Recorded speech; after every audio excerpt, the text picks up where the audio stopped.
Pasensya ka na! Pasensya ka na! Nabigla kami sa'yo kasi sabi niya kanina nung nag-uumpisa tayo parang, hi po, kayo mag-ano. Tapos nung kumanta siya, bakit ganun? Bigla. Grabe ang ganda! Diba? Napakahusay talaga. Kamusta po kayo? Mabuti, ikaw, kumusta ka?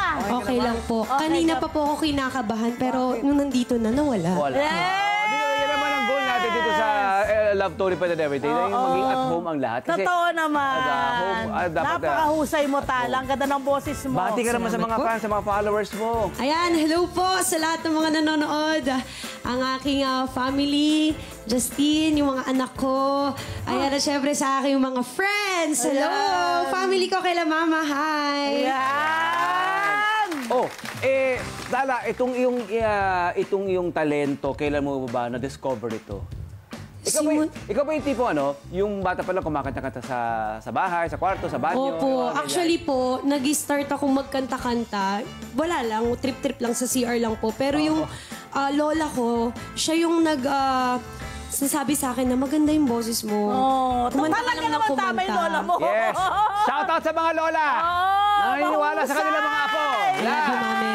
Anong genre yung kadalasan mong kinakanta? Pero ito, sobrang bagay itong inawit mo ngayon sa boses mo. Napakaganda eh. Salamat po. Actually po, ako, alternative variety. Yung variety po parang halos halo-halo. Iba-iba. Marami na bang nagsabi, I'm sure marami nagsabi sa'yo na kakaiba yung quality, yung timbre ng boses mo. Opo, yun din po, parehas lang din po ng reaction nyo, laging ganon. Na parang, yung wala sa itsura mo yung boses mo, parang laki sobra. Oo. Mga yung kanya, yung mga bayang baryos, mga ganon yung mga boses ng Sino ba mga inahangaan mo? Sino bayang?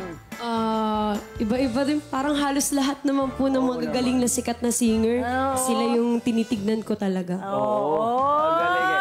At umaawit na siya sa mga hotel and restaurant. Yung mga tinatawag nila pumupwesto na. Correct, pumupwesto nga. Diba?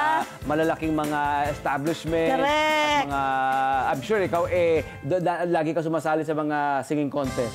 No? Yes po, marami na po ako nasalihan. Anong kaibahan ng yung nakpupesto ka na sa mga halimbawa sa restaurant kaysa sa sasali ka sa mga meron ka bang ibang imahe na pinapakita sa lumalabas ka sa ganon? Kapag po kasi contest, syempre, kailangan may mga expression ka talagang todo bigay ka. Pero pag sa gig kasi, i-entertainin mo lang, mas kailangan ma-entertain mo yung mga tao. Hindi naman na masyado kailangan bigay na bigay. Basta mabigay mo yung song na gusto nila.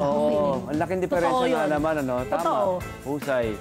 Maliban syempre sa mga premyo na napanalunan mo, ano pa para sa'yo ang mga magagandang naidudulot ng pagsali sa mga singing contest na ito? Syempre po, unang-una yung nakukuha ko pong yung premyo. Para sa aking mga anak. Real talk lang naman tayo. Yun lang naman. Syempre. At the same time po, yung talent ko din, gusto kong enhance. Gusto ko pa pong ma-boost kung kailangan may malaman pa ako na hindi ko pa alam. Yun naman ang kagandahan. Okay, ultimate dream ng isang katulad mong singer. Anong gusto mong mangyari sa iyong career pagdating ng araw? Gusto ko po talaga, gusto ko po maging sikat na singer. Yes! Yun talaga. Sana. You're on your way. On your way ka na. Okay, Tara, saan ka ba maaaring follow? Sa social media? Ayan, pwede niyo po akong ma-follow sa aking YouTube account, which is Tala Gatchalian. Sa FB and TikTok, Tala Gatchalian po. Nandun po lahat ng mga videos natin. Yes! Salamat po. Salamat! At sa napakaganda ng inawit na para sa atin kanina. Isang napakagandang regalo naman ang hatid natin sa kanya ngayong umagang ito mula sa Miniso!